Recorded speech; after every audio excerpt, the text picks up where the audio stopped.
Bob, you there? Hey, Everyone Kevin. else there? How you doing? Good. How's it going? All right. Uh, I got a little surprise for you. We just got a theme song in, and I think you'll like it. We're trying out new theme song for the podcast. Give us your feedback. I think you'll like this one, Bob. What do All you right. think? Hang on. Let me pour a little more in my glass here. All right. How you like this one? It's AI Oh, Elvis. this is amazing. This is amazing. I heard this and I could not stop laughing. People are looking at me like there's something wrong with me, so just about like normal.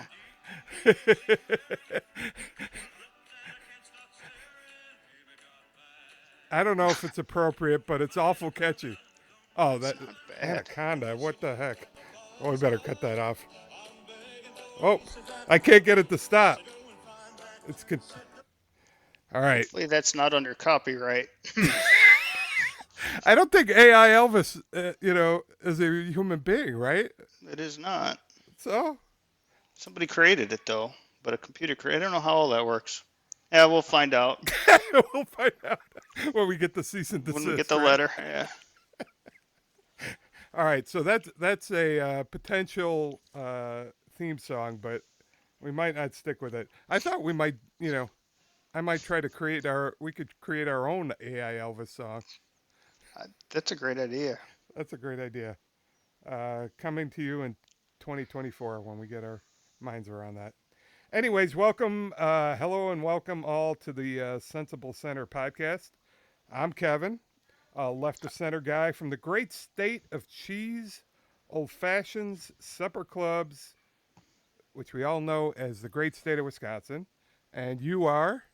I am Bob Caruso from the great state of Tennessee. I lean conservative. I consider myself a libertarian. I also like cheese, but it melts a lot faster down here. It does melt a lot faster. Uh, And so the point of the podcast is while we're from different political ideologies, we both believe our political system is broken and in need of reform, and we formed a political action committee towards that goal. So we invite you to sit back, grab an adult beverage or two, as we are. Not We're not endorsing it if you are driving, unless, of course, you're in the state of Tennessee. No, I didn't say Tennessee, Texas or Florida.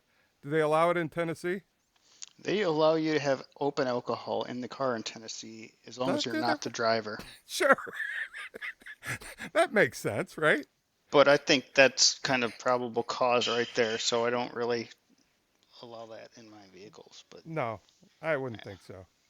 Um, and so you sit back and listen to what we hope to be a respectable, sometimes intelligent, and occasionally fun conversation about politics, reform, and the issues facing our country. So thanks for joining us. Further information can be found at our website, sensiblecenterpack.com. So this is our second podcast. We want to thank everyone who listened to the first one and gave some great feedback. Although I was a little bit disturbed that I heard, several fans of Bob. I didn't hear any great feedback on my own. So I I don't know think what you're you're way doing, but better. You I don't got know you what you're. got a radio voice. I don't know what you're doing, Bob. Uh, I'm going to try to throw you off your game I have been told I have a a little bit. superior sense of knowledge and I'm very smart and intelligent, but I think you have the better radio voice. Uh, Better all right, radio we'll see face about too. that. I tried to prep a little bit more this time because listening back, I thought you got the better of me on the debate issues. So uh, hopefully, I'm a little bit more prepared this time. One of the Probably interesting comments I heard back was somebody said, that we should disagree more, and I guess when we talk about the flat tax, you'll really hear us get into a detailed, yeah. heated discussion in regards to that. And the Fed. But in the Fed, yeah. But otherwise, I think the point of the podcast is that um, we we are coming from two different ideologies, but I think we have more in common, and I think most people have more in common than they think, and they should kind of just open their minds to the other point of view. And by having a conversation about things, you can kind of come to a realization that there is a lot more common ground than there is differences. We've spent years debating completely sober and then also probably quite drunk and all kinds of shades in between. We both want what's right for people. We want what's best for people. We have difference in opinions on how you get there, and it's simple as that, right? So I think I think generally speaking, we both agree on what we want or where we want to get to. And I think as a country, most people feel that way. It's a matter of finding where we have in common that we can attack, right? And that's what this pack's about. Where will we donate money to? Who are the candidates that we're going to donate money to? And we'll get to that deeper probably a little today and then in the future as well. But yeah, we may be on opposite sides of the fence. We have different thoughts on how we're going to get to where we want to get to. But in the end, we've both got um, similar goals. Yep. We're going to flip back and forth. Last time I kind of drove a little bit of the conversation and topics and kind of give equal time, which we like to do. Bob's going to do that this time. So, Bob, why don't you take us down the things we're going to be talking about today that people can look forward to? All right. I think where we're going to start today is the unsolvable mystery of our time. I like to refer to it as Hunter Biden and the cocaine caper. Um, It's a good name for it. Did you come up with that yourself? I did. All right, copyright that. You could start a Um, website. I'm sure you'll get more hits than ours. yeah. Well, yeah, to be fair, I did see a meme the other day. I think I sent it to you with Hunter in a Sherlock Holmes cap with the crack pipe sticking That out was of a his good one. mouth, and it said something along the lines of Hunter's on the case, to solve the mystery of whose cocaine it was in the White House. Yeah, it's funny. Regardless, so look, I'll start with a question. Are you buying the White House story that it wasn't Hunter's or Joe's? We're jumping right into this. I think so. Uh, I don't know. To be honestly, you think Joe's doing it? I, I'm pretty sure it was Hunter's. You pretty sure? I think I wouldn't put it past Joe in the past, but I'm fairly certain, based on just the video of him in the balcony last week, putting something up his nose on I camera behind his wife and kid. I did see Uh, that video. yeah, but at this point, I'm under the assumption it was Hunter's until the White House proves otherwise. Because So you they're just all together refusing to comment at this point. so you're not buying that he's cleaner and sober. Oh no, absolutely not. But my question is, how did it get in the White House, right? And if it got in the White House just in his pocket or somebody else's pocket that wasn't Right. his, it's even worse, right? Because it could have been anthrax, or it could have been ricin, or it could have been something else, fentanyl for that matter, that would be easily slipped into either ventilation system or a drink. So either Have the you been to security have there you is really bad or they let him through and it's his. And it would make more sense that it was his and he got through because maybe his family. have you been to the White House? I have not. Yeah, I just curious what kind of security they would have and for I would imagine they empty your pockets and shake you down and do all that kind They of stuff. they got to put you through like an airport type scanner and there's got to be dogs and I'm certain there's cameras all over that place, especially outside the situation room where that bag was found. So most likely whoever had it, they're on camera with it. How long does it take to get fingerprints on a plastic bag? An hour? So, if the White House knows whose it was right now, and therefore, if it's not somebody that would embarrass them, they would have announced it already. But you think that that's something that they should do? Announce who it is? Has anybody been fired? You I think think they the would fire Secret somebody? Service is investigating it, not the White House, so to speak, right? Sure. So I I mean I would lean towards an employee based upon my understanding of where it was found and sort of in a cubby and I guess where they put phones and stuff before they go into meetings. So maybe somebody just accidentally took it out of their pocket with their phone and put it down. You never know. Uh, that's a possibility. I could care less if it's hunters or not. I don't know what happens if it was him. Does Joe pull him aside and give him a lecture on bringing cocaine into the house? I mean, I don't ever want what to see that again. what does that look like? I better not catch you with that ever again. I think they shouldn't leave him there. If they go out of town or go to Camp David for the weekend, I would recommend not leaving him in the White House by himself. It, Sort of it like wasn't that the dog was mean, that German Shepherd they had to get rid of. It wasn't mean. It was just always sniffing around Hunter's cocaine so. and going crazy. I guess again, like most things here, uh, the thing itself is somewhat disturbing, but the fact that uh, they're kind of playing with it and saying, "Well, they were all up in Camp David," versus nobody knows Yeah, when it was put there or whatnot. So just can't. I think they've botched the the communication and messaging. Not surprising here, and kind of made it a bigger deal by doing that. But you, I, with a lot of these things, it's six one, half dozen the other. If you start saying stuff, then you're giving it more credence, and nobody's going to buy your story anyway. So um, I don't know how you get around it. And I don't know. I how just did they? think you come out and say, look, it's exactly what you guys think it was. We're not going to say who or what, and we're taking care of it internally. That way you don't put any legal problems over the top of it. You settle it, you admit it, it's done. It's, you know, that's what I would do. Is there any possibility that? Well, I guess the Secret Service is going to testify tomorrow in front of the House Oversight Committee because this is a critical national security interest. I guess if you go with it could have been anthrax. Well, they evacuated the White House, which I guess led to the public airing of it, probably more than anything, right? Yep.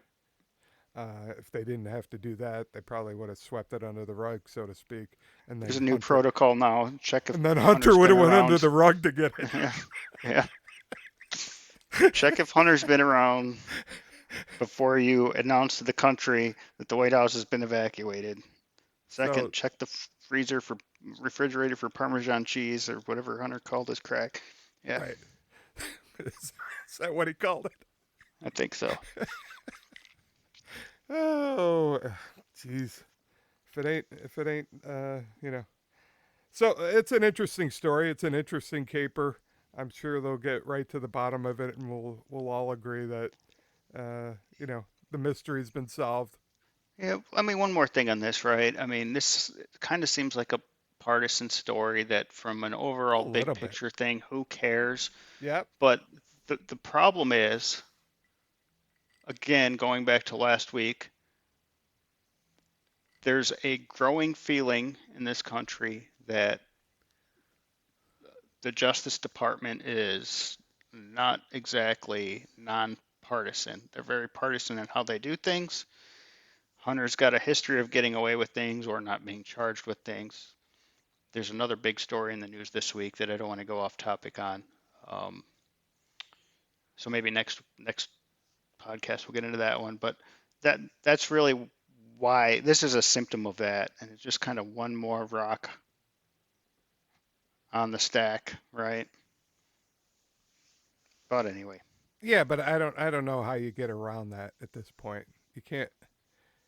Like I said, no matter what happens, they will think unless they they lock him up, which I lock the whole family up. I don't know. I don't know what would satisfy people at this point that they're getting yeah, the truth. I think well, that actually kind of takes us into our next topic. Um, Oh, what are you uh, drinking, by the way? I heard you oh, that's a rattling great your question. rattling your glass there. Thank you. I am today drinking an Old Forester single barrel Okay, strength bourbon. It's 133.6 proof, so yes, I had to cut it with some ice. nice. I do have to work in the morning. How about you? Was there a guy called Old Forester? Uh, Actually, I think his dad started it. His name was Very Old Forester. Was it? So he's just Old Forester, That's right. Named it after his kid. and he liked to cut down trees, right? No, that was Old Deforester. Oh, that was Old Deforester. His Yeah, cousin. yeah, that's right. His cousin, This guy went behind his cousin and planted the trees. Old Deforester. I'm Yeah, drinking the very pedestrian Woodford Reserve, uh, distiller's distiller's choice. Um, so it's an everyday drinker, but not that I drink every day. Uh, but I will not confirm or deny that. But I will say that I'm Irish. So make your own conclusion on that. But it's a nice affordable. I never drank Woodford before, but I heard it's a good kind of I like it. mid range bourbon, which It's I like. inexpensive. It's got a lot Yep, of leather to it, which you don't get in a lot of bourbons nowadays, and it's got full flavor, a little bit of punch, right? yep. Yeah, it's good. So we were going to talk about trust in government. I assume you're going to roll into RFK at this point. Well, I was initially, and we'll go to that next, but we had kind of talked about trust in government and um, really being fair on both sides. If someone breaks the law, Yep. doesn't matter what party they're in or how long they've been in government, going after them, right? So I think that does fit well actually with RFK's candidate or platform. But I want to talk a little bit about the PAC goals Okay. and specifically just one of the PAC goals for today, which is a requirement for receiving PAC funds would be a willingness to support congressional term limits.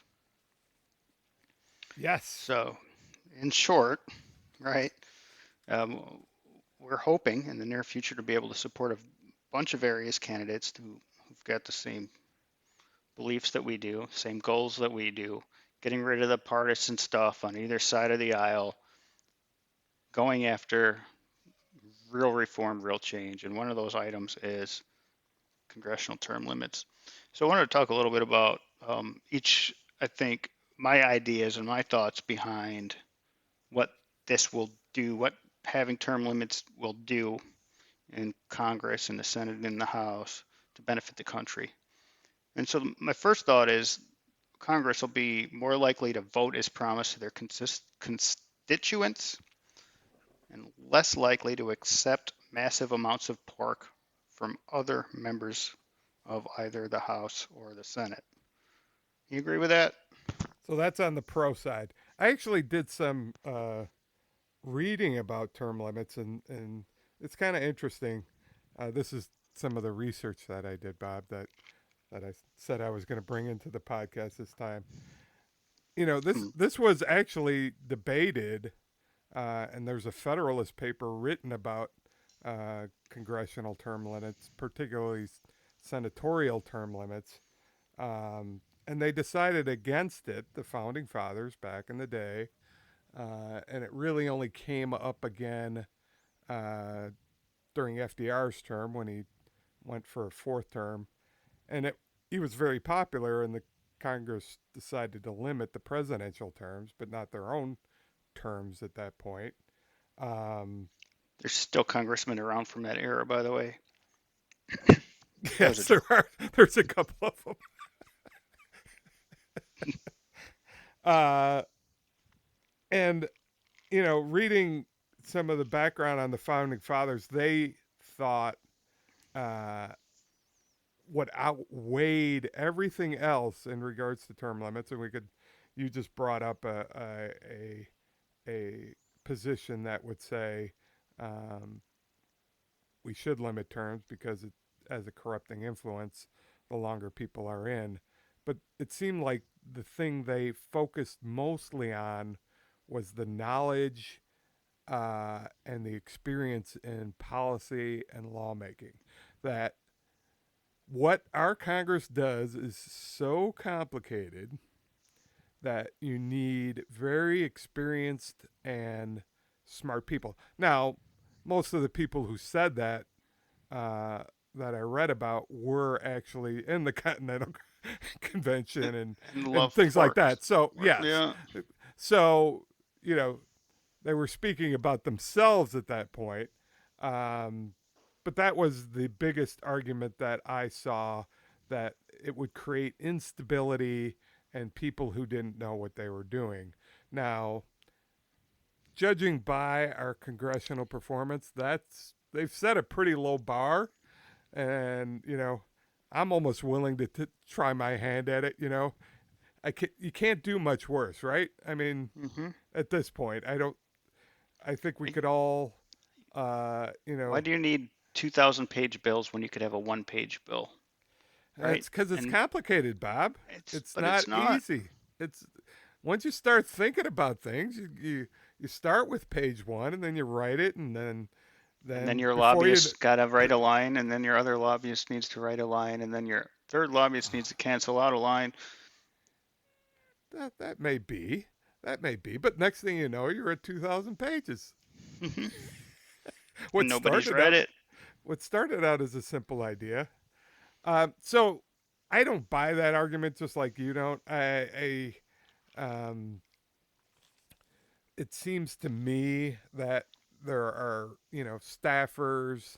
Oh, and another thing, I read was that if you think you're going to have less special interest influence by turning over people a lot more often, but in fact, they would actually rely on lobbyists and special interests more for information and background about certain bills. So they would become, and I'm sort of playing the devil's advocate because I think, like we should have a reasonable discussion and not just say, yeah, term limits, term limits.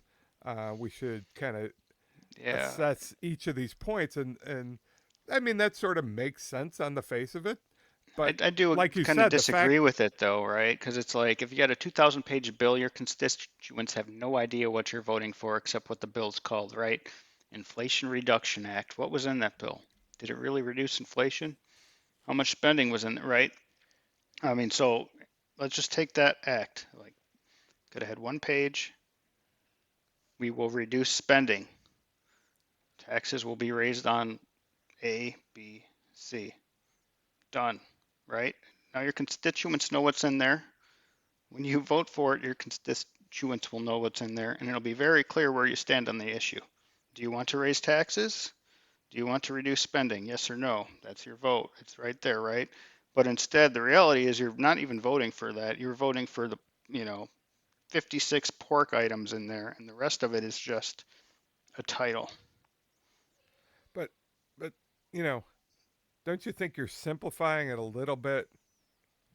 I mean, I'm not necessarily saying you need a 2,000 page bill, but things are a little bit more complicated. We're a big country of 300 plus I, million people.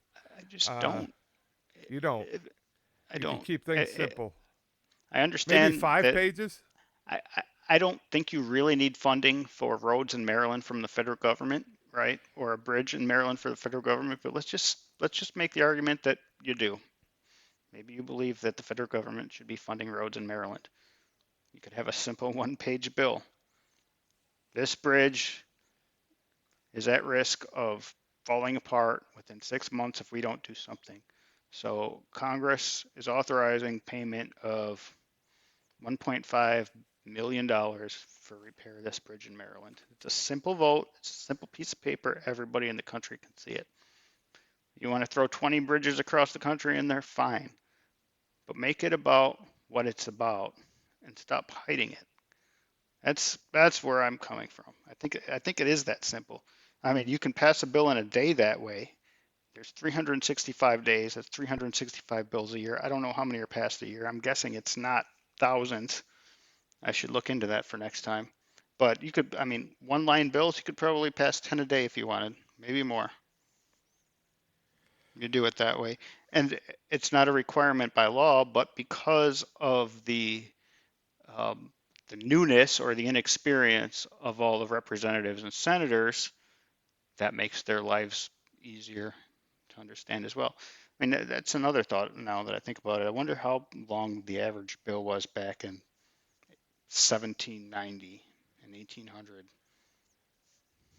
I mean, I'm sure they were much more simpler, but we are also a less complicated country. I know you're for limited government, but I think you're simplifying things a little bit too much. Maybe. Um, I'm not supporting a 2,000 page bill, which I think you're right gets into a lot of special interests, and this guy needs this paragraph, and this got to be, and nobody reads it, and it's too complicated, and nobody understands it, and like you said, there's no transparency there. But there's a big difference between that and a 1 or 2 page bill. So I do think some things are pretty complex and do need, but I can't support not. I don't think that's a reason for not getting fresh ideas and fresh blood within uh, Congress. Um, so your point was in regards to whether I think that's possible. Um, I guess I would generally agree with you, but I wouldn't be as far uh, certain that we wouldn't encounter some issues with new people in there that we might not know about. I'm sure we would. I mean, there's going to be issues, but you got to get used to it. You learn, you adjust, that sort of thing. I mean, one of my favorite things about term limits is less appointments based on favors, right? Yep. Because, 20 years ago, somebody maybe did Chuck Grassley a favor, right? It's Chuck's turn 20 years later to return that favor. Maybe it's an appointment, right? Whether it's to a committee or it's making a phone call to have him appointed as an ambassador or some random government job. Um, and it just becomes less based on merit, more based on favors, and it turns lifetimers that are bureaucrats, unelected bureaucrats, and into just longer serving term unelected bureaucrats. And that's where we get into trouble with things like the deep state and people not trusting the government and all of that. Um, I'm going to kind of run through a couple of these other ones real quick, and I'll let you go the rest of the way for this topic. But I think term limits will bring new ideas, right? We need to get back to working together in a constructive manner. So new ideas are important, and having 20, 25, 40-year members of Congress is not going to help there. Um, I think people will be more likely to vote, right? Because perception that their vote matters will increase.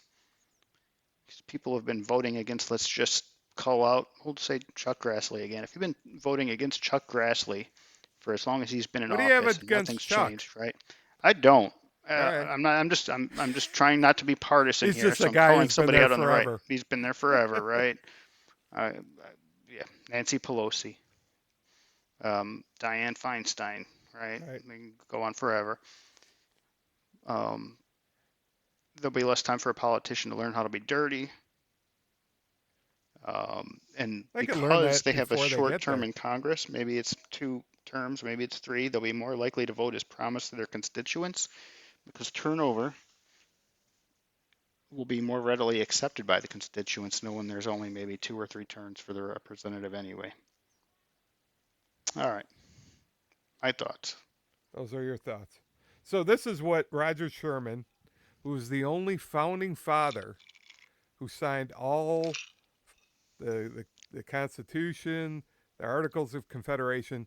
I believe the Articles of Confederation did have term limits, the Declaration of Independence, and another document. The only one, he said, nothing renders government more unstable than a frequent change of the persons that administer it. Said that in 1788. Founding father. We don't buy that. Define frequent. Well, that's good. That's a good point. They decided not to define it at all. 1788, what was the average lifespan? That's true. That's a good point. Especially among his peers who just went through a Revolutionary War. Yeah, I'm all for uh, not being a believer that I believe the Constitution is a fluid document, and we should look at the times we live in and the situation we live in, and not say the founding fathers had every idea of what would be occurring 250 years later. I think they allowed us to have the ability to amend it and to adjust it and interpret it for current times. So I agree. Times have changed, and people are living longer, and they probably couldn't envision a lot of the things that we're encountering now, let alone sort of the two-party system, which I think they warned about a long time ago also. So I just wrote down some ideas in regards to pros for term limits. So less time dialing for dollars for your next election, right? More time focusing on policy. Probably more of ability to make unpopular votes because you're not worried necessarily about what your party's going to think and being primaried in the next election, and even sort of, I mean, I guess you could think of it as a negative. If on the negative side, if you don't have another election coming up, maybe you'll be less accountable to your constituents than you would normally be. Or, on the positive side, I said you'd be more bold in making decisions and not worrying about retaining power. So it can kind of work both ways on that. Um, on the negative side, some of what I read was that it takes the choice away from the voters. But interestingly enough, it seems like 80%. I've seen some surveys out there, and roughly 80%, almost even between Republicans and Democrats, support term limits, congressional term limits, which is more support than almost anything else besides maybe Social Security and some of the very popular social programs that have been instituted. So the question is, if voters are that much in favor of term limits, would we be taking the choice away from them? Um, but another interesting point here, Bob, is that we do have the ability to vote, right?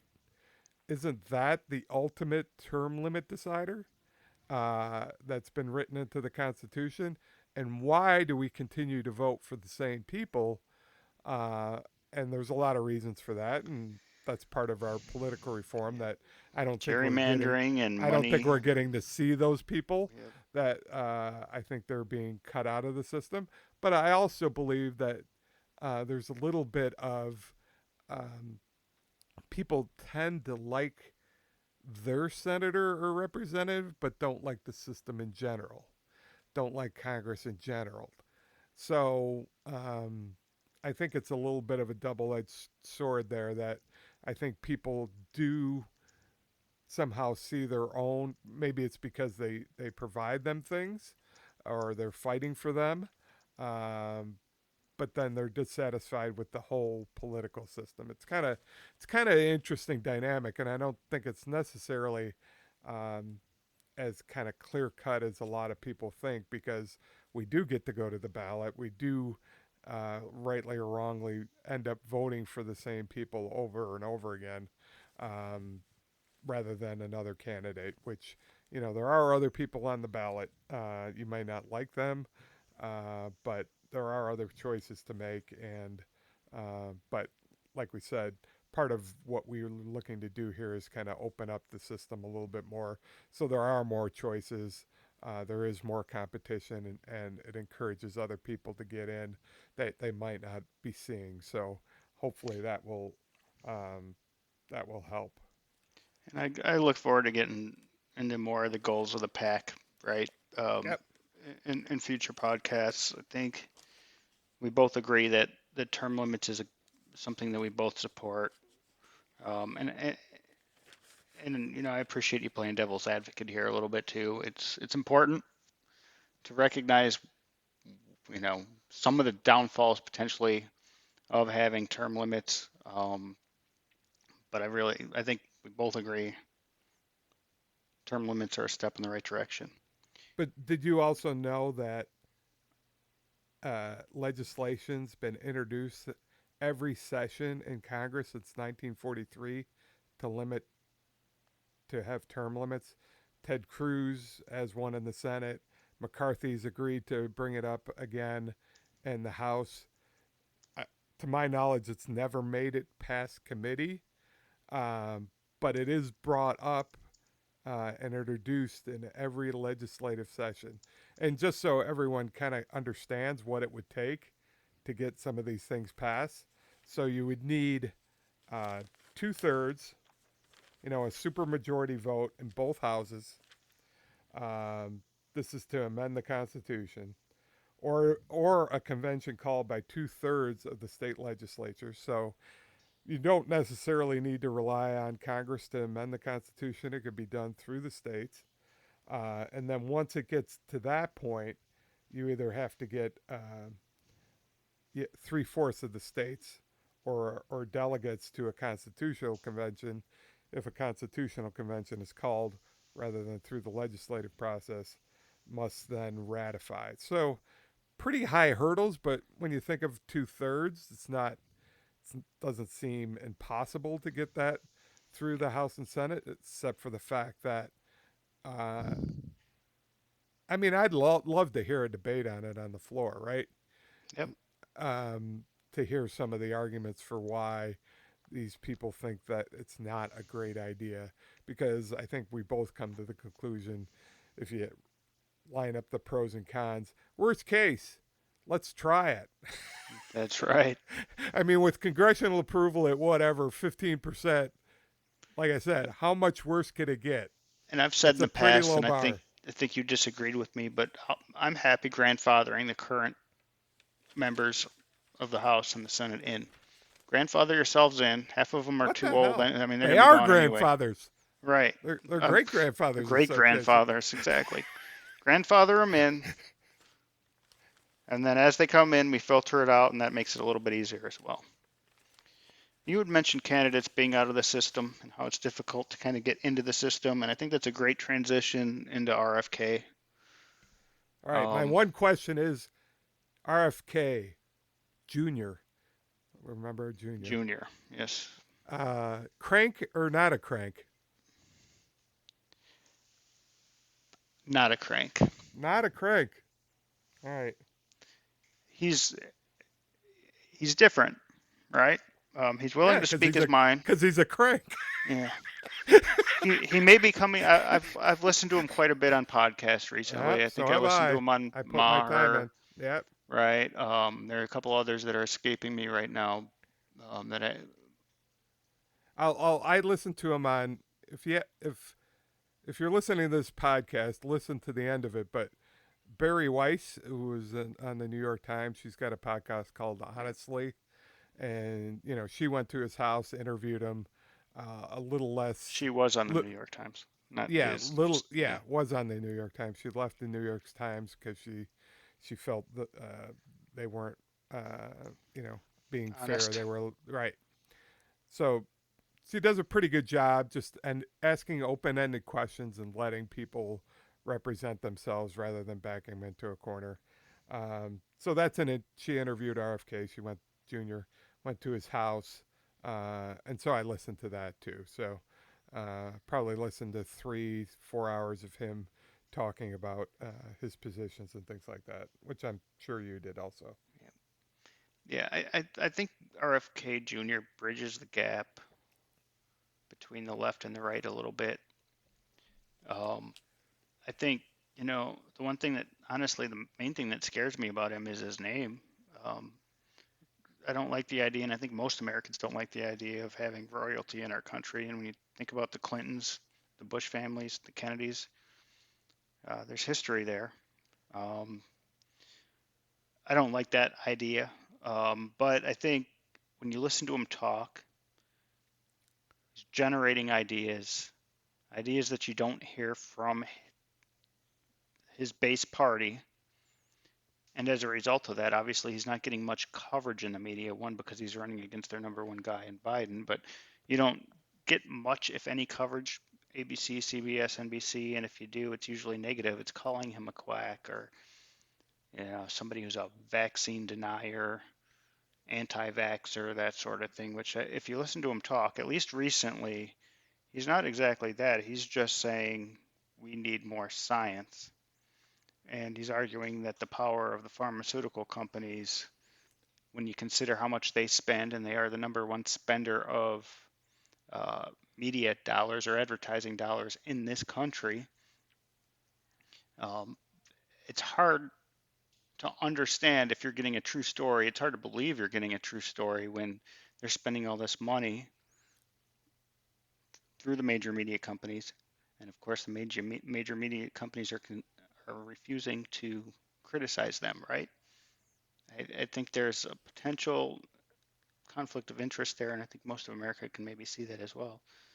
Um, but his platform is great. I mean, it kind of aligns somewhat with our pack, right?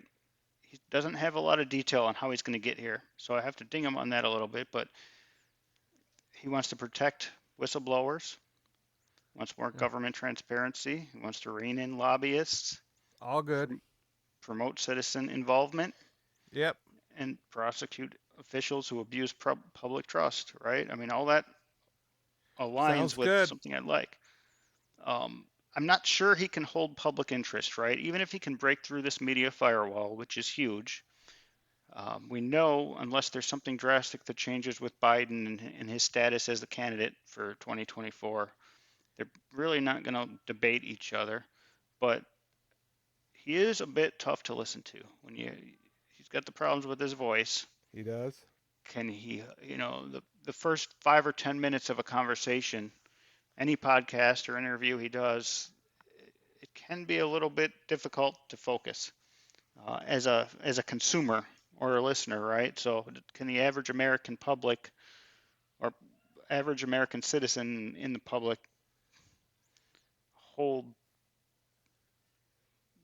hold their interest or not long enough? I'm not sure, but um, So you know, here's and I've given a lot of thought to RFK because I like a truth teller.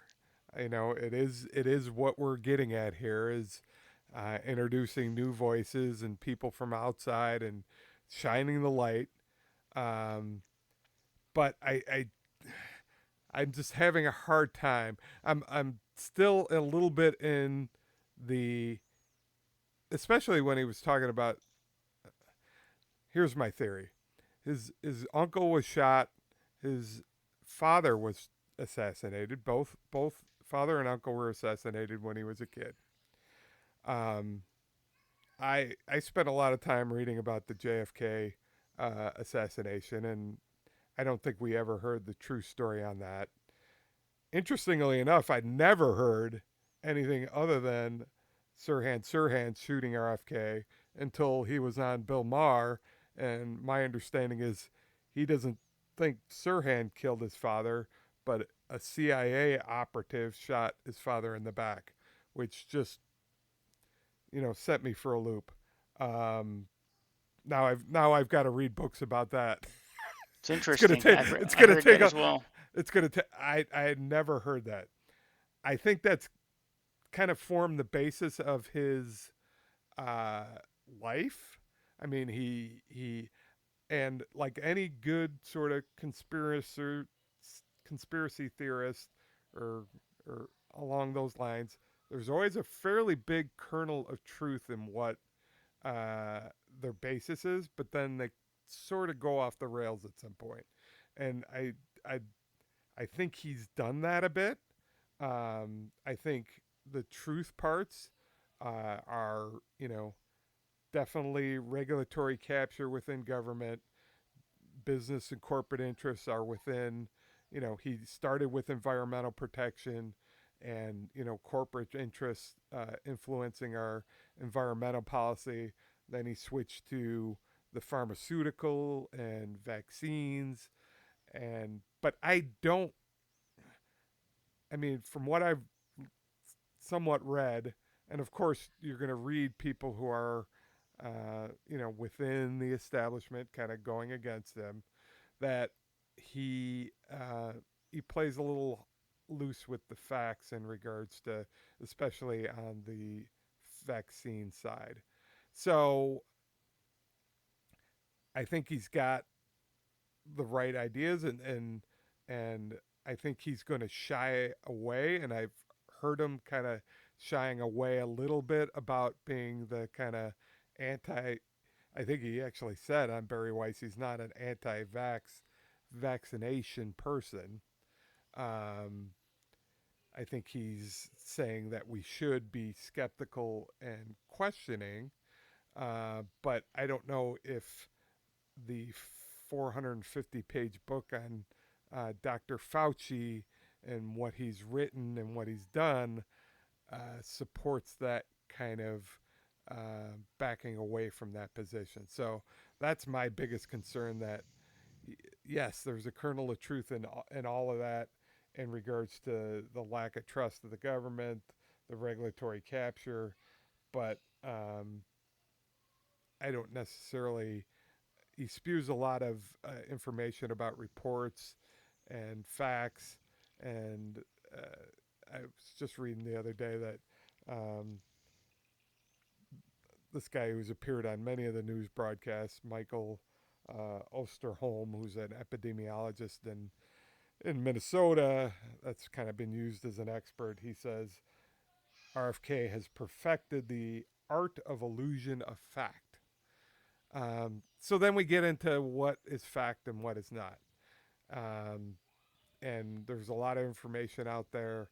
Um, you know, it, I think it's where he got his anti-vax kind of uh, persona, if you will, is him questioning whether or not autism was related to vaccines right. years That's where he ago, long started. before COVID vax, right? Um, and that's that's a separate argument, I think, from COVID and the COVID argument that he's making, which is simply vaccines hadn't been tested. Well, Um, and we were in the middle of a pandemic, um, so I think we did have emergency authorizations and whatnot, and Yeah, you're but you also had people saying, including our president and Fauci, that if you took the vaccine, you'd never catch COVID and you'd never spread it, which we now know was false. We also know uh, Fauci was funding gain of function research and I don't ever Wuxi. remember him saying that. I mean, I do. It's out there. There's videos of both Biden and They and said if you take Fauci. the vaccine, you will never catch it. Yep, you will not catch COVID and you will not spread it. Um, Send me those Fauci videos. was doing. I will do that. Fauci was doing gain of function research, funding it at Wuxi. He knew exactly what was going on. It's kind of ridiculous that we were blaming the wet market right outside the lab when the lab we knew was doing research on bat coronaviruses at the time, like feet away, right? And Fauci knew about it. So I'm not I'm not saying RFK is right or wrong. You know, Right. he's not a scientist. He's a politician. But there's definitely smoke at the very least, if not fire. There's more to the story. And again, we kind of go back to trust, public trust in government, public trust in politicians. You got these lifetime guys. Fauci's one of them. He's been in the system forever, and it becomes very difficult to trust people when you catch them in one lie and then two lies and then three lies or misleading statements, right? Uh, that's just that is what it is, which is not something I normally like to say, but I mean it feels like trust in government and catching politicians in lies that are pretty blatant. It's happening more and more regularly. I think some of that comes with the information age, and you can I kind of get think that's a these. big part of it. Yeah, yeah. I mean, just based upon what you just said, I don't know any of that to be the case. I mean, I've heard it all before. Uh, I don't know any of it to be the case. I mean, people make these cases, but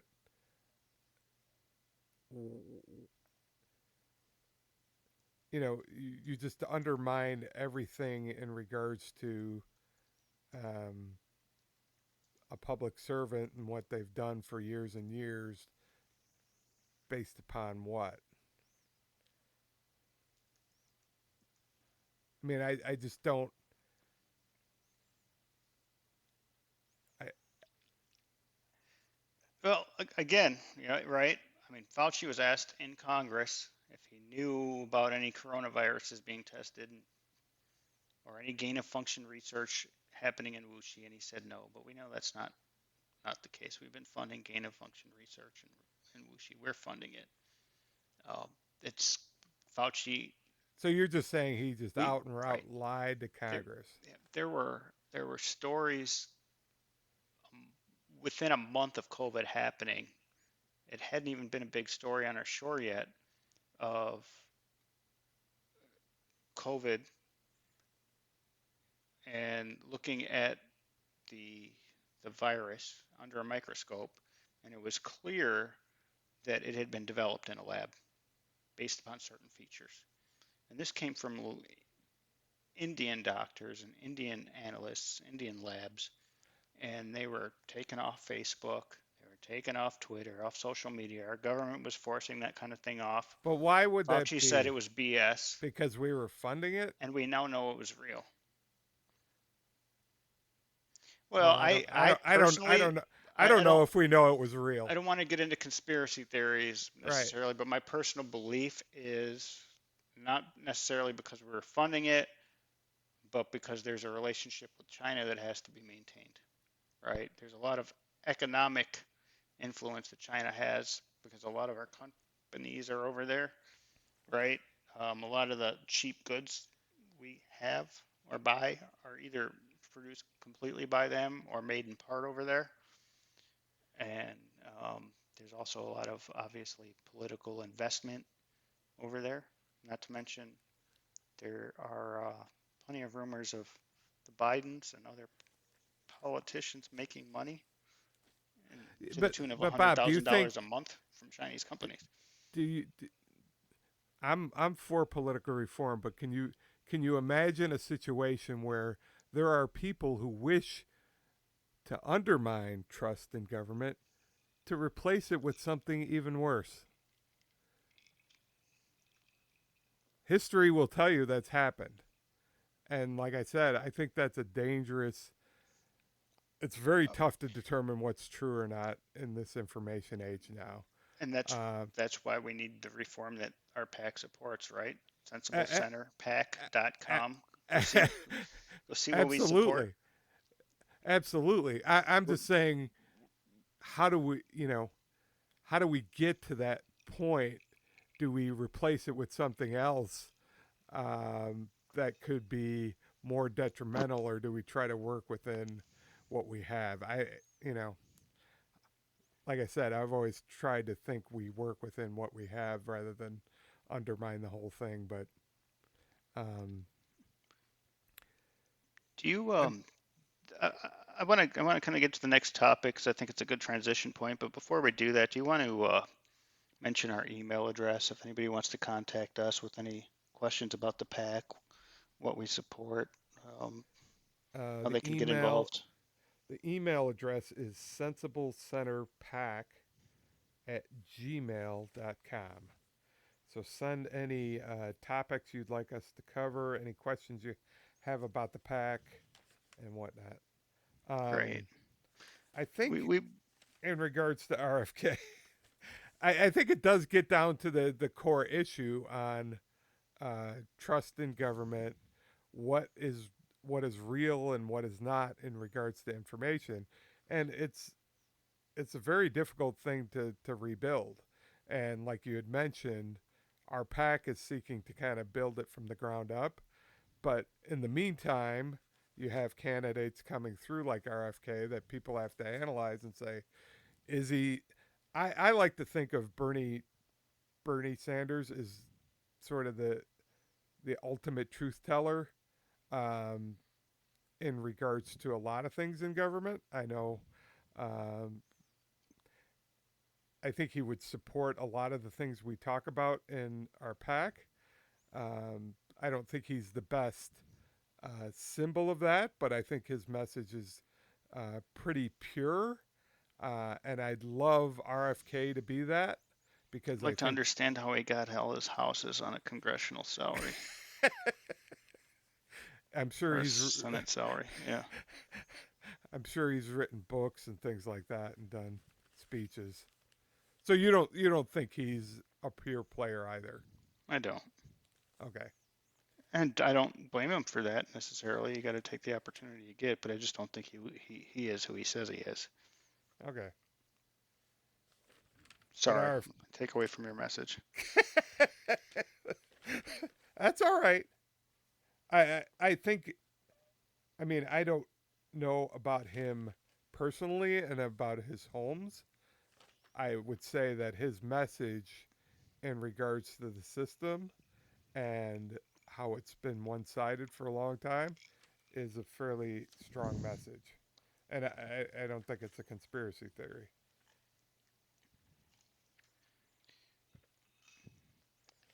Um, So, thinking about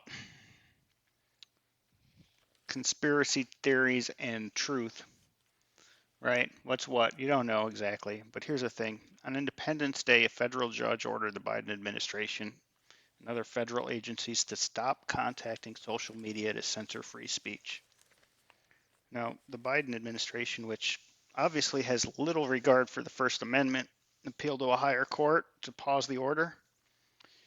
And on July 10th, that court of appeal refused to pause the order.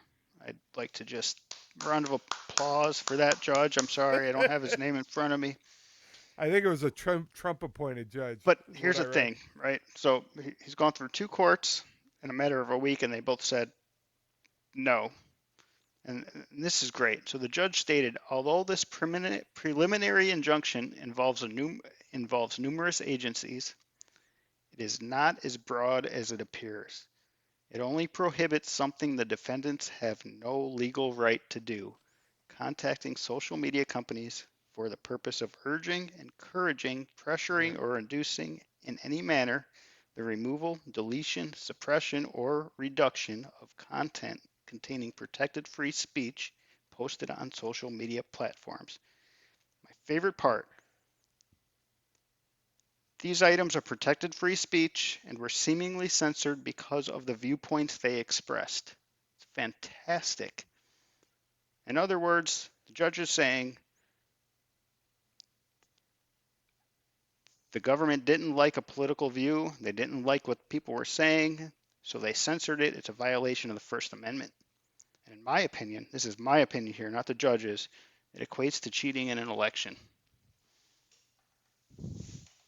Government officials were censoring free speech. And they cheated in the last election, and probably have many since and many before. Any thoughts? I mean, that all sounds good, but what is urging, encouraging? Those are pretty broad terms, right? Yeah, well, they were literally making calls to Facebook, Yeah, Twitter, Google, YouTube, yeah. So, others, so we're TikTok. we're we're perfectly. Let me recall. This was 2015, 2016 election, right?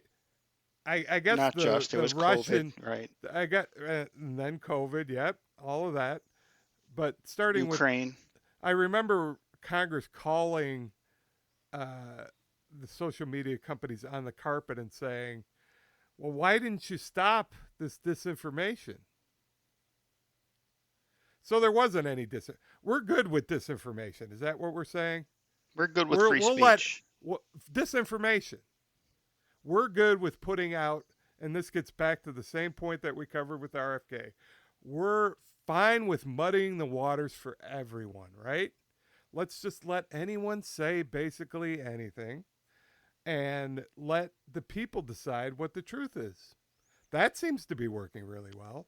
I you have That to works. draw. You need I to mean, draw a line we at had we had we had silent threats, pauses on yelling fire in a RFK. crowded theater, that sort of thing. But yes, other than that, yeah, I think Yeah, I saw the two exceptions. One was for they can warn about the risks to national security. So I guess if a bomb is coming and Facebook posts something that a bomb isn't coming, or vice versa, the government could call Facebook up and say, you might want to take that off your site. Okay. And yep, then the other one is criminal activity. I don't know what that relates to, but let's selling say drugs or guns or you're right, there, well, or risks in regards to criminal activity. yeah. So that's the only thing we whether we don't really care about public health or elections. Those are free game for anyone to muddy the waters. Let's just have let's just have the people decide what the truth is, and we'll go from there, and we'll see how we do. Is that is that where we want to come out? I I'm completely okay with that. I mean, I understand the big brother argument. If you think about Clearly, this, if I you think understand about the big this, brother. what are the chances the government, and I'm stating in my question here, Yeah, what are the chances the government has been doing this since radio existed, newspaper? of They've been course. writing, they've been editing, they've been It's calling newspapers, oh please, right? It's been please. If you happening if forever. you if you But it's read our history, uh, they take FDR for instance. Uh, the guy had polio. They wouldn't show him in certain situations. I mean, that's how cozy the relationship was, yeah, right? Um, JFK, how many affairs did he have in the White House? Wasn't really talked about, written about, right. whatever. Um, yeah, it's been going on for a long time. Most I think a presidents lot since of the what we Republic. see now is due to the social media information age. We're inundated with information. There's so much out there, people uh, get confused. And if we believe that the public information marketplace is working perfectly, and everyone is staying up to date and doing their due diligence and their research and looking things up online, and we could all spend time doing that, that's great. I'm a little concerned uh, about the next public health crisis or the next election that But gets I'm not. They already influenced failed. by They already failed with COVID. They were already putting. They were. The government was already well, putting out its own message with uh, COVID that was false. yeah, It I was don't, false. The I vaccines don't, no, maybe I don't. helped. They certainly didn't stop COVID. They certainly didn't prevent They it. may be helped. Is that what you said? And then they were. Is that what you said? They, They the may be helped. vaccines may maybe helped. You're not willing to give the vaccines any. Oh, I'm giving You're not some. willing I'm to say giving that some. they helped. They may have helped. I got They vaccinated. helped, I took right? two. I Can we didn't go say they beyond there. helped? They may have helped. I All don't right. You're know not that they willing to did. contend that. I All regret right. taking the vaccine, All honestly, I right. do. I could go into stories about why that is, but that's not what this is about. But they may have helped. They may have helped save lives, and some they may, but they also. I mean, I know people who caught COVID at 102, 103, and it was a cold, right? Um, I know people who haven't had the vaccine, that those people and others didn't kill them. I don't know anybody who died from COVID. No, that's me. Okay, Mm-hmm. that's whatever. Um, I I do. also don't know anybody who the vaccine killed, right? You see these stories that scare you online and whatever, and it's kind of scary, but I don't know anybody personally that the vaccine killed or harmed. Um, but I do know lots of people who caught COVID after taking the vaccine, and therefore I know people. I by assumption here that who took the vaccine and spread it, and the government said neither would happen. So there's a lot of pressure on social media to, So you heard that I must have missed the boat on this. I thought I was paying attention. I thought vaccines have a certain level of effectiveness, and I heard the effectiveness started in the mid 80% and then declined over several months. That's what I heard. I don't know what else was out but there, but that's what I heard, how, and that's how, what vaccines do. how would you I prove mean, that? I mean, what how would you evidence is prove out it? there? How would you, do you give a Well, group of we were in the 50, middle how of many a people? we're in How the do you, middle of a public health crisis. Oh, my Alexa. We were in the middle of a public health crisis. You needed to do something, Bob, right? I mean, this was under Donald Trump. oh yeah, This oh, was his administration. it was his, yeah. I think they did a fantastic job on vac on the I've vaccine got front. no problem with what Trump did. I have a problem with the government censoring But people's I don't think they were thoughts and lying. opinions I mean, online, and you're doctors. There's doctors out there who said, take whatever that, it was the horse dewormer, but it's not, right? What was the thing called? ivermectin or Ivermectin, right? yeah. There's doctors out there that said ivermectin will help you. They were censored and taken offline. So you didn't Doctors think that said that take a it, bunch of zinc, they were censored. you There are don't think doctors out there that said the vaccine might not be a great idea. They were taken offline. Their videos were taken off of YouTube. They were banned from Twitter, all that stuff because of the government. well I'm the government didn't do that by the way. no, the government called these They did companies and right. said we want you to And take them off, and they did. they urged Exactly. them and they The because government did it. be well, no, Facebook and Twitter are private companies. The government, we don't have Pravda in this country. We don't have this, despite what some people are saying. I don't think we have Pravda. I The think we government's still got a have lot free of speech in leverage. this country. If you stand behind somebody with a gun and urge them to give you everything in their wallet, So you don't think the is that government is should that them be? giving it? Did you do it or did they do it? So you don't think the government should be urging media companies to give a certain point of view that the government believes in? No. And especially not Well, that's the to message. diminish That's their others. job. That's the message that they The want to government send can out there. the government can send out the message just like the average They're not citizen send, but they shouldn't be. they did not take down Facebook. They suppressed. They did. They Uh, urged. They they urged the urged, suppressing, of and course, they that's the actually message. they actually encouraged, and in many cases got people banned from either Facebook or Twitter or YouTube. Again, they did not do that. There is no place that the government went into Facebook and banned people, unless you have some evidence of that. Well, if you look at Elon Musk's Twitter files, the government had a backdoor into Twitter. So you're saying they actually did that? They physically did that? There were people within the government had Oh, ways to go in. that would be very interesting, and I would say uh, shame on Twitter for allowing that, but whatever. So I want to cover this war a little bit. I know we're getting kind of towards the end, and we were talking about not covering this, Oh, we're just having fun talking but about cluster bombs, right? So cluster bombs. cluster bombs. I think this is somewhere we'll agree. I first of all, I'm against the war on Ukraine, right? That's me, and so that might not, you and I might not agree on that point, but I'm Against generally the against war, war.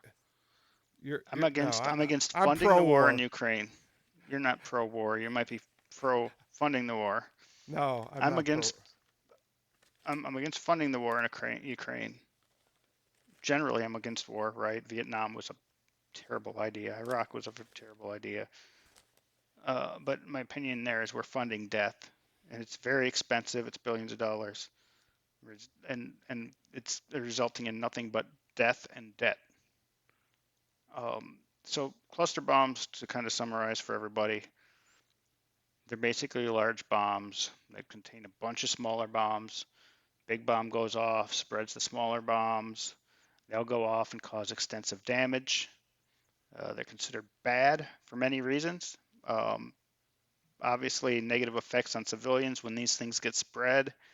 Undetonated devices or might remain hidden for months or years and then go off years later, kill kids, kill families, random deaths well after the war.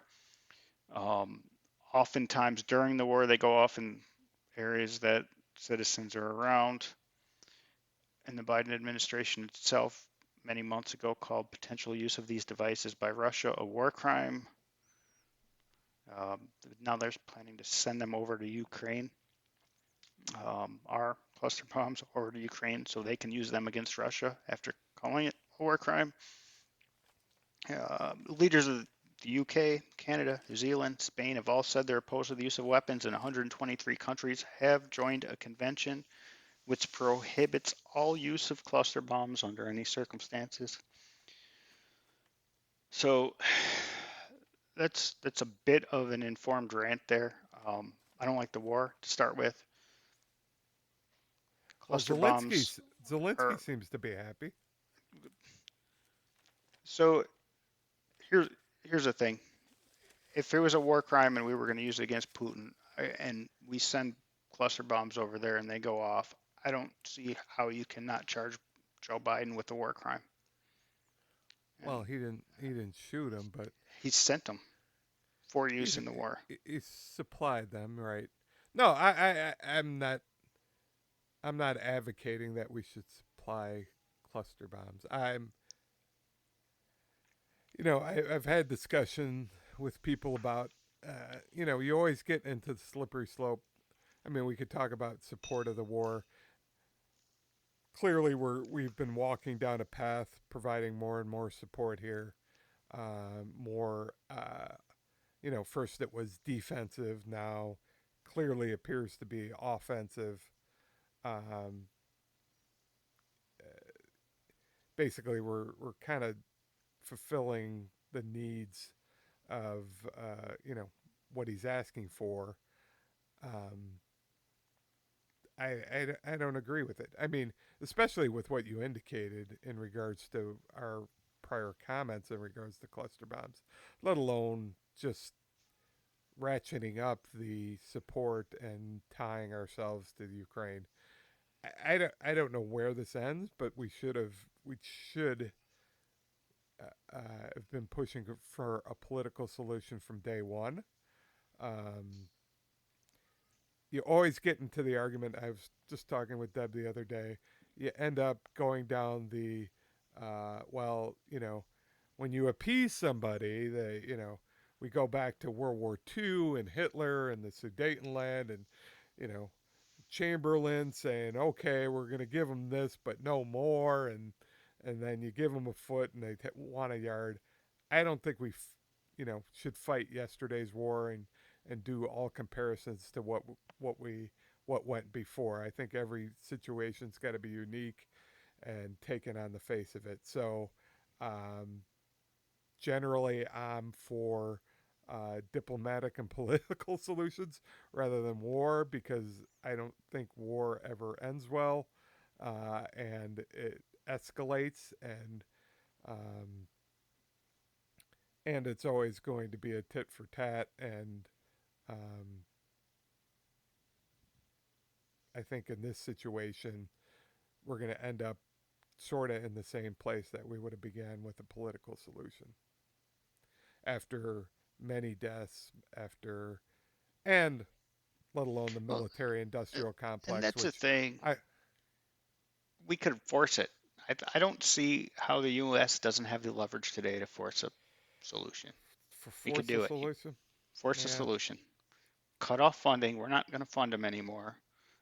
We could go as far as to tell Europe to stop funding them as well, but I don't think Europe's really spending much in comparison to us anyway, NATO. Um, this is it. We're done funding. We're done providing weapons. Going to force a solution. Russia, you can also. I mean, we've got plenty of tools already. We've got what's the term I want to use? I had one too many old Foresters at this point, I think. But sanctions. There you go, sanctions. So we've got plenty of sanctions on them already, right? But we can tighten those even more.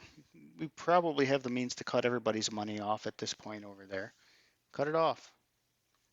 And then tell them the war's going to stop. Russia, you're going to You're leave. saying Everything's going to go back to the cut way it it off was, and then now, you can have your but money back. You're done. you you you wouldn't have agreed to. You would have said we should have never started, We right? should have never started. Right. Absolutely. We should have done that at the beginning.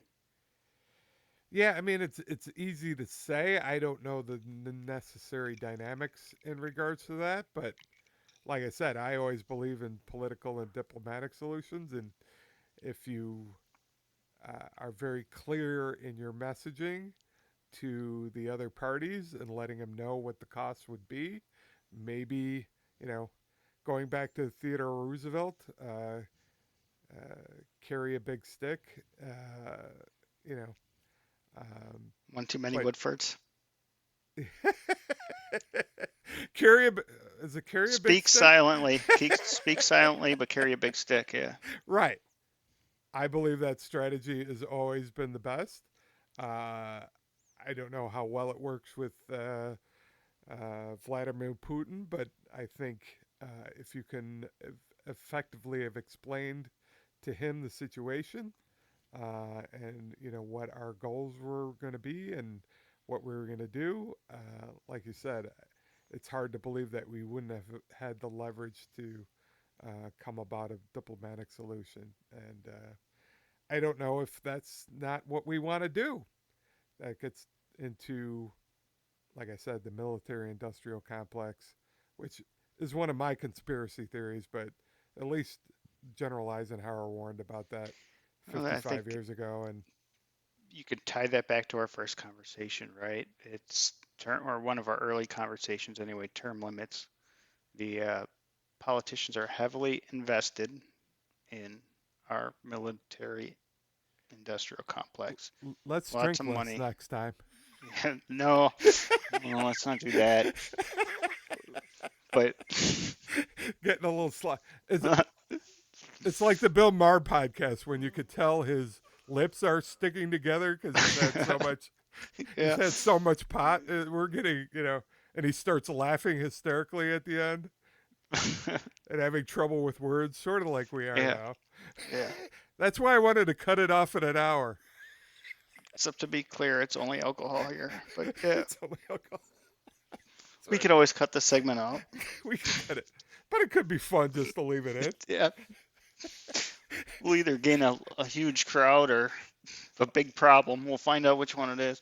Although I think I'll go back and realize I was mentally impaired about 30 minutes in. Yeah, me too. Minus about 30 years. But I'm not 30, gonna 30 years ago. I'm Yeah. not gonna just drink water. So I think we both agree here. Cluster bombs, stupid. You know, whether we could have resolved this before we got there, I don't know. I would think so. But you know, I can't fathom providing them cluster bombs at this stage that are clearly offensive. Like you said, it's gone against what we've said all before. Um, I don't know if we think it's going to draw a conclusion to the war. I don't see that happening. Um, the I only just, conclusion, I'm the amazed they're only doing it. conclusion I see is giving Putin some territory and having a political solution. I can't imagine. Like, if you think about the left in this country, especially going back to Vietnam and the protests against the war in the streets, and generally speaking, there is no uproar over this cluster bomb thing, and it just amazes me. And the funding of this war and all the dead people. It's not just the left. The right is not protesting it either. But Yep. generally speaking, the left has the history of being vocally anti-war, and the media is not touching it. And now, we're getting into this area of potentially using weapons, providing weapons that we've said ourselves that are bad. shouldn't be allowed. It, it amazes me and how we're getting step by step by step by step deeper into this, both monetarily and with weapons. It's just, it, I, I don't understand it. It's I'll got to agree with you stop. on that. So I think the last point is a point of agreement. I agree. The left has given up the ship in regards to and any anti-war sentiment, uh, except for But maybe Iran, where the right will have posed that we caved uh, with the nuclear agreement. But um, I do tend you to be think a peace lover. I don't think war solves anything. Um, if Trump was in office, would the left be as silent as they are? If everything was the same and Trump was in I don't office, know. I don't know. I don't. I think they've sort of given up that ship. They I think they're just as pro war as the other side. I don't. I don't hear much resistance at all. We're the peacekeepers of the world through war. Well, we didn't Yeah, start it. I guess we didn't start it, but we started other ones. I guess. I yeah, but we got to figure a way out of that. Not just Ukraine, but generally speaking, we need to get our tentacles out of everywhere around the world. Pull back. That's my opinion. Yep, and I'm on board with Peace through that dialogue. sort of libertarian, and I think RFK is anti involvement in other conflicts too, isn't he? Is he not? He is. Yep. Yep. Which is one thing I like about him. Circling back to where I would support RFK, but well, Yeah, I don't know what's going to happen with him. this has been an interesting conversation. It is. And we said we were going to shorten it this time, but I think we may have exceeded the last one. It appears like we need to talk an hour and 20 minutes every time, That's about it. which will ensure us we've lost pretty much all of our listeners by this. Well, judging from the last 20 minutes, that's a good thing. But it's been fun. Yes, sir. Uh, so until our next podcast, you can find us at sensiblecenterpack.com. Is that I said that right? Yep, And email is sensiblecenterpack.com. sensiblecenterpack@gmail.com. And like we said, we'll be coming to you every couple weeks with fun and exciting topics like cluster bombs and term limits. Just what the people want.